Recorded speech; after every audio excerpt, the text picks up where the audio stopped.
Joey. Yo, man, what's going on? What's going on, dude? Not much, man. How you doing? I'm doing fucking great, man. We just got done blasting your fucking cover tune of Potter's Field, man. Fucking bad fucking ass, dude. Thank you. Yeah, it's fucking great show, dude. I'm surprised I didn't, get a chance to tune in sooner, but you've been playing a lot of great music tonight. Hell yeah, man. Thanks, dude. So tell us, man, what the fuck is going on in the world of Joey Diabolic? Let's see. A few things right now. Doing some promotion on my current EP, Through Soundwaves Volume 3. And Through Soundwaves Volume 4 is dropping in February, I believe. And then a box set that has all 4 volumes, including the 2 volumes released under the moniker Martyr Art. And that's dropping in April. And yeah, man, just fucking pumping out some new tunes, new vibe, new direction, going more with the horror element. And yeah, having a good time doing it. And people are digging it, so. Hell yeah, man. So tell us about this project. Like, how did you get into it and how did you get started? And So yeah, I actually, before I was, Joey Diabolic, I was Martyr Art, and been doing that project on and off for like 15 years. Never really pushed too far with it. It was more like tinkering in the studio, and I'd play a few shows here and there. And I just got to a point where I felt like I hit a wall creatively, and then I'm like, you know what? I want to do 2 EPs that are in tribute and kind of my reinterpretation of the Nightmare on Elm Street film series and the plot, and put 2 EPs together that kind of tell a different version of the story, and some covers, some originals, bring in some samples throughout the whole film to kind of tie it all together. Hell yeah, man. Nightmare on Elm Street fucking rules too, dude. Oh yeah, love it. I've been a fan since I was a kid. Now, this band, it's just you, right? Yeah, I do all the music, all the production, post-production, pre-production, programming, instruments, singing, arrangements. Yeah, kind of nerd out hardcore. Hell yeah, man. Well, I've done a one-man band myself too, so I understand, but give us like a walkthrough of like how your process is. Like, where do you start and how do you get it all complete? So like the Volume 3 and Volume 4, I put together a Spotify playlist of songs that I thought would kind of work well with retelling the story or whatever. And then just, I had some riffs just lying around since like 2011 and just, they kind of seemed, ripe for development. And, so it's kind of like you just throw a whole box of puzzle pieces on the table, and then you're just slowly putting them together. And sometimes it takes a long time to do a song. Sometimes it's pretty quick. But this whole project from start to finish was about a year. And as far as production goes along, I start with programming just to kind of get a skeleton as far as what direction I might go with the song. But then when I start adding live instrumentation, I'll end up pulling away certain programming tracks. So then there's kind of like a hybrid of programming and live, and it kind of, the looseness of live, and then the exactness of the programming kind of gives a push-pull feel, which is pretty cool. Hell yeah. And then after that, it's just kind of window dressings, really. What do I need to do? Do I need to add another harmony? Is this piece missing something? How do I connect the first song to the last song, and then weave everything through? Now, as far as, for all the gearheads out there that are listening, because I know they're probably wondering, man, like, what kind of equipment were you using? Let's see. So as far as instruments, Ibanez RG8s, 8-string guitars. I got a Ibanez 5-string bass and an Art Core, which is like a semi hollow body jazz style guitar. I use those for the 2 EPs. Let's see. I converted a Pearl acoustic kit into an electronic drum kit. So it's a mixture of like Pearl shells, Tama heads, triggers I built, which I have to rebuild because I broke them during the session. Pintech cymbals, Roland, Brain. Let's see what else. As far as my DAW, my digital audio workstation, I'm using Pro Tools 12. For my amps, I'm using a Bossy by Neural DSP, which is just fucking incredible as far as tone and what you can do with it with just those 3 amp simps. And some Waves plugins for a 30-band EQ, so you could really dial in particular frequencies and, you know, cut out any mud and just like dead frequencies or empty frequencies. And yeah, I primarily do everything in the box and just a regular Shure SM58 for vocal. Hell yeah. Gotta love the fucking Shure SM58, man. That's actually what I'm talking to you right now through. Nice. Yeah, dude. I mean, it's just a proven mic, you know. It's like you could throw, you know, you could use like a $4,000 mic and that's awesome and stuff like that. But I mean, the Shure SM58, you know, it just, yeah, it can could do a lot with it. It can do anything, man. Like, I mean, you can sing through it. You can fucking mic your fucking amps with it. You can fucking, I mean, I don't know, man. I'm sure you could probably mic a fucking drum kit with it too. I don't know. I never tried. Yeah. I mean, you could probably do, it's just super versatile, you know, and it's pretty clean and even from my experience, at least, as far as tracking. And, yeah. You know, you drop it, you smash it, kick it around, and it still works. Hell yeah. So let's talk about some of these covers, man, that you do on this record, Volume 3, yeah. Man. You do an Anthrax cover, which we played. You also do a Stabbing Westward cover and a White Zombie cover. Can you tell us about that? Like, what made you want to do those?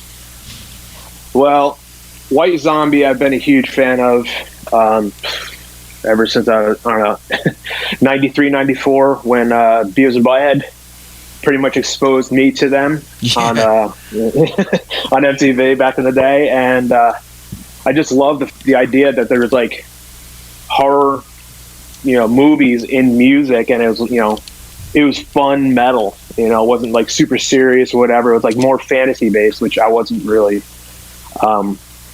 used to. And that song, I mean, I actually remember the first time listening to Astro Creep by White Zombie, and I could not believe how far they jumped from Las Sexorcisto to Astro Creep production-wise. Yeah. And that song, just even the original version, is so fucking heavy and just so chunky, and I was like, that song always stood out to me. It is, man. From the minute that record goes on to the minute it's over, man, it's just like it takes over, dude. That was a badass fucking record, man. Absolutely. And originally, I wanted to do a medley of Astro Creep on Volume 2, but I was just like, it just wasn't meshing with the other songs I had on that EP. So I'm like, all right, I'm gonna stop where I'm at right now, and I'll get to it when it's ready. And I actually wrapped one of my Ibanez 8-strings in the style of a Jay from, you know, Jay's guitar from White Zombie with the green and white stars. But yeah, so then the Anthrax on Potter's Field, that Sound of White Noise is my favorite Anthrax album. That is a good record, man. I remember when that came out, dude. I was worried. You know, I was worried when Joey Belladonna left. You know, I was like, I don't know, man, I don't know. But then John Bush, he was a good choice, man. You know, like I thought he fit. I thought he fit just well, man. And like it took him in a totally new direction. but at the same time, it was still Anthrax. You know, like you could still tell. But definitely, yeah. And I mean, tonally, it's actually it's a lot darker in tone, and his voice is completely different range. But I mean, those songs on that album are just fantastic. Yeah. And I mean, actually, I think the first Anthrax song I heard was "Room for One More" on was it Headbangers Ball? I think it was the episode where they interviewed was it Paulo Jr. and Max Cavalera from Sepultura, like Chaos AD era. Yeah. I remember. I was like, holy shit! Yeah, I remember. And but that I always go to that album. It has nothing. I love Joey Belladonna's stuff on Persistence of Time too. I mean, I think those two albums back to back are those are my favorites too. Yeah, man, I grew up on fucking Headbangers Ball, dude. I remember that shit, man. That was the fucking bomb, dude. Like, holy fuck, man. I mean, we didn't have internet back then. We didn't have YouTube. We didn't have shit, that was it. It was like you either had that, or if you were lucky enough, you had a fucking local radio station, which I eventually did move somewhere where I was close enough to a college station that was blasting out on the FM signal, and I was able to catch a lot of stuff from there. But I mean, Headbangers Ball, that was really like that was my first place where I found a lot of metal. I mean, I remember staying up not late at night, and I remember at first I was too young.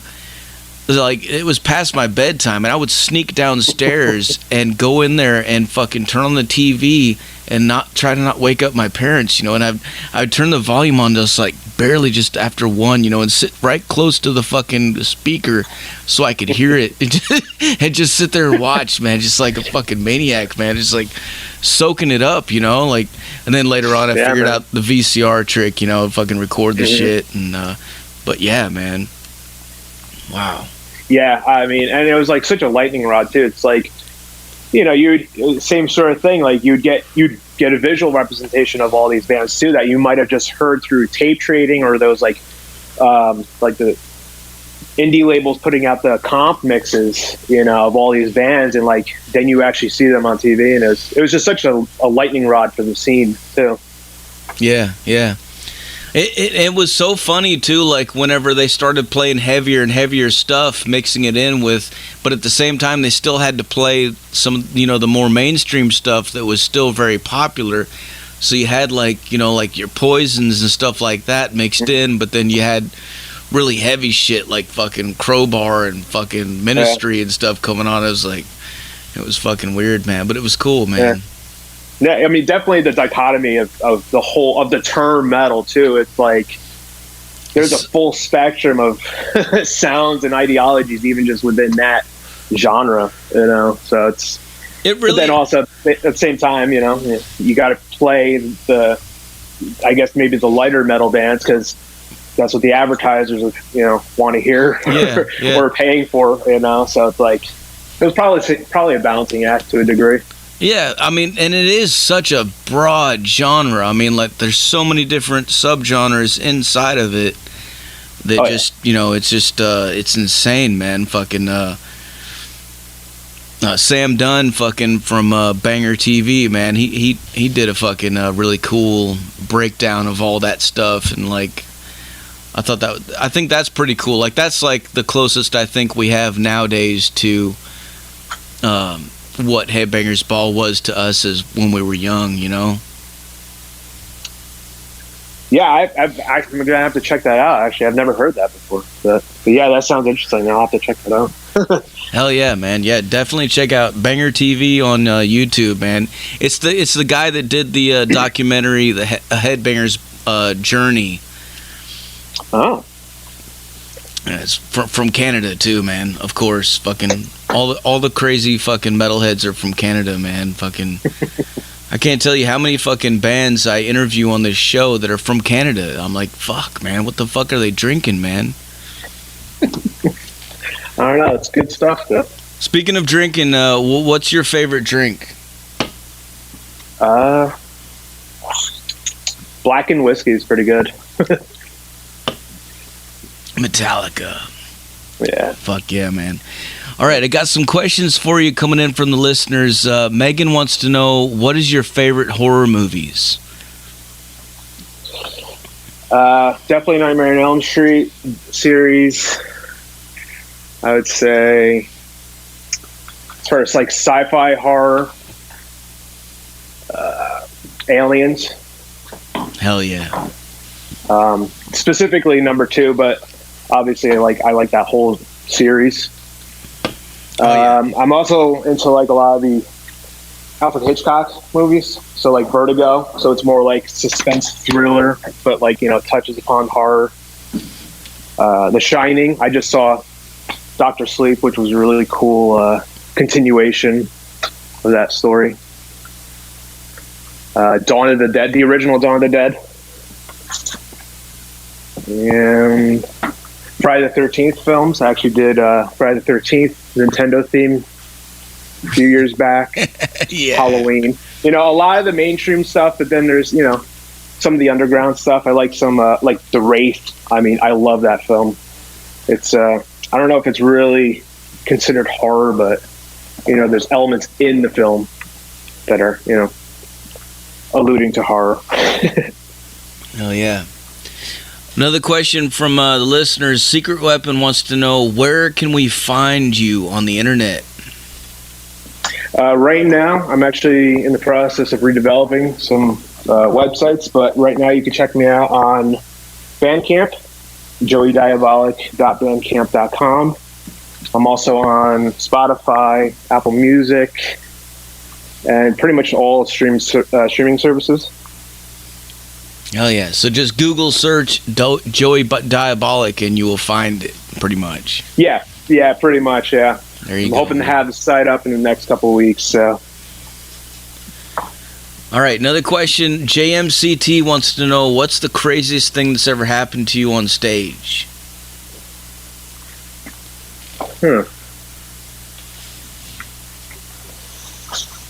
Nothing too crazy, unfortunately. I mean, I cut my eyelid open in my previous band, Dislocate, and kind of bled out through the whole show. That's pretty fucking crazy, man. What the fuck? How the fuck did you do that?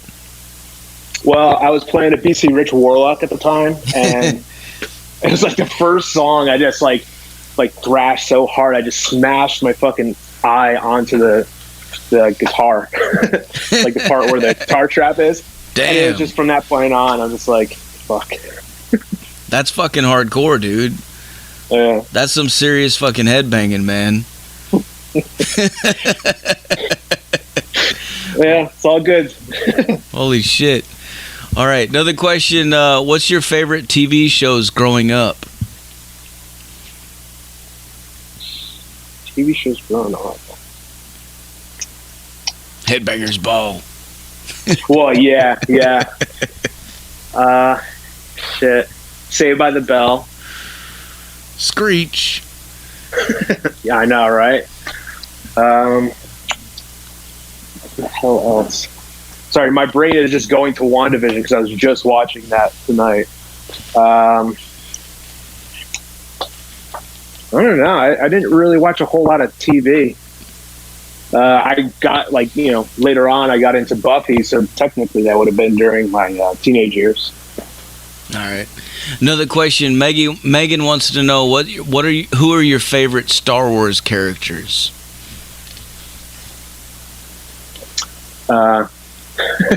Baby Yoda so far. I'm really digging the Mandalorian. That was really cool. I don't know. I think Rey's a badass. Hell yeah. And I don't know. Anakin, probably, as far as the total arc of his character, I'd probably say Anakin. I think and I'm going to piss a lot of Star Wars fans off, but my favorite film of the whole series is Revenge of the Sith. When you actually see Anakin become Darth Vader, like, okay. Yeah, that is pretty crazy, man. Yeah. And then, it's just a badass fight scene between Obi-Wan as well, you know? Yeah, totally, man. Next question. Lady Red wants to know, how many instruments can you play? Let's see. I'd probably say about 6 or so. Drums, bass, guitar, synths, singing. Some people might consider sampling an instrument. Might be, maybe not. Classical guitar, which is its own sort of genre of playing. And percussion. You know, used to play xylophones and tubular bells in high school and stuff like that, and that was always cool. So. Oh yeah. Another question. Vicky wants to know, what do you prefer, bubble baths or showers? I prefer showers, you know, because just kind of, just, you know, the day is kind of only so many hours. So it's just like, got to get in, get out, get things done. But, you know, a nice bubble bath every once in a while. Right on. Viogez wants to know, do you plan on adding new members in the future? I would love to play live again and have a live band. As far as like, as like writing music and whatnot, I actually collaborate with friends and fellow musicians. Actually, Dee Lally of Mama Doom, she actually she did vocals on Creature of the Wheel and then vocals on 3 or 4 other songs on Volume 4. And Vain Manners did sampling on Creature of the Wheel as well to kind of give a little bit more ambience to that, the vintage television sort of soundscape. And but yeah, I tend to collaborate with a lot of different people. Hell yeah! And it's always fun too, you know, because they get to do something a little bit different than they're normally used to, and it's just kind of, it's fun to collaborate too. You know, it gets me out of my head as well. Right on, man. All right, most important question of the interview. Secret Weapon wants to know, what do you prefer, blondes, brunettes, or redheads? I have no preference. It doesn't matter? No. Hey, man. As long as you're cool, then that's all that matters. It's all the same, right? Yeah.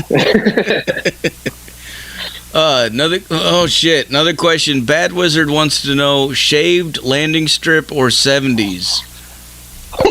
Fuck. Yeah, I mean, whatever. It doesn't matter. Everything's a journey. Everything's an experience. So it's all good. You know, either way. There you go, dude. Another question. Indica or sativa? Which one's the body high? I don't know.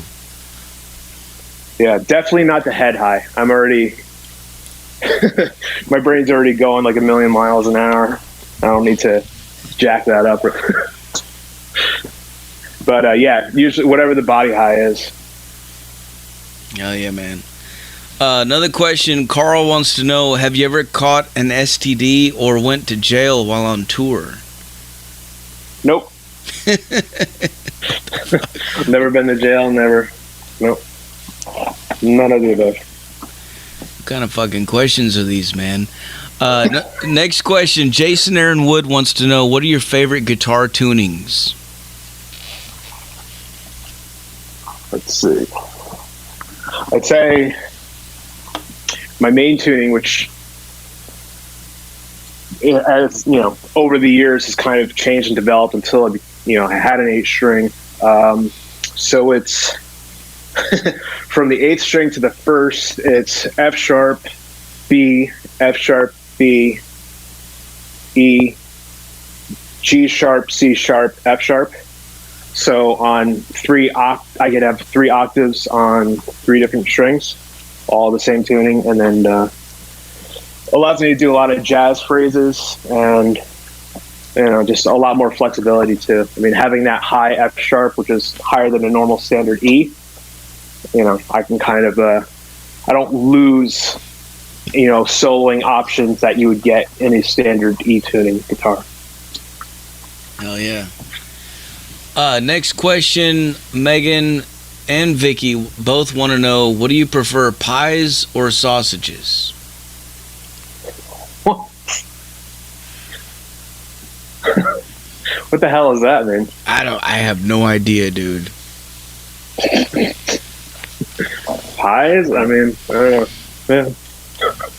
I like sausages sometimes, but I mean, pies are pretty fucking good too, I don't know, man. I guess it depends on what you're feeling at the moment, like you want something spicy or you want something sweet. Yeah. I mean, eat the pie,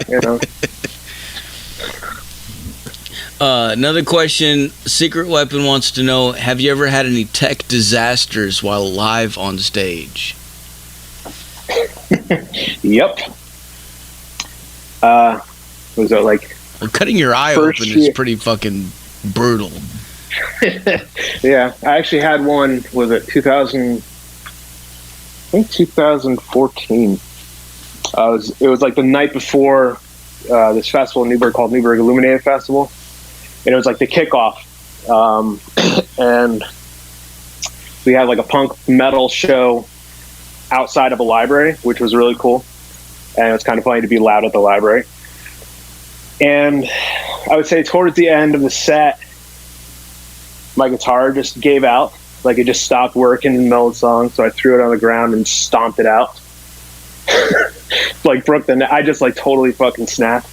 And then I was like, oh yeah, we have one more song for you. And then I grabbed my backup guitar. But pretty much from that point on, like I became like way more invested in checking all my gear across the board and having backups of backups, especially when I started using computers to help out with production, tracks and video. So, yeah. That guitar died. All right. Another question, Secret Weapon also wants to know, has any woman ever thrown panties at you on the stage? Does that even happen anymore? I don't know if it happens anymore. Never had that. There's been instances of toplessness in the crowd, but that was a long time ago. Fucking. All right, man. Well, so tell us, man, like what's coming up for you next in the future? I know you got Volume 4 that's pretty much ready to launch, right? Yeah, that's all ready to go. It's already, pre-orders on Bandcamp for that. I already sent it out to Spotify, so that's going to drop in February. The box set, which is that's like something I've been wanting to do forever. But yeah, it's going to have like a T-shirt, a 60-page booklet, CD, sticker, and other accessories in it. It's going to be like, the one and done sort of package. So that'll be out in April. And then, working on some concepts for music videos for these songs. And then in the future, probably like in a year or so, maybe a year and a half, I have another album called At the Core of Darkness. And beyond that, I'm not sure. Oh yeah, man.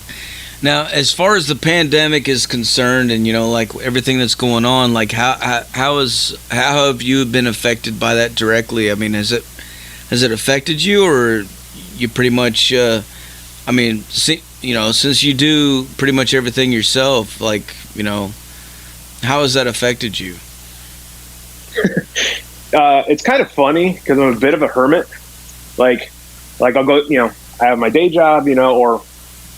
I mean, I just went back or whatever.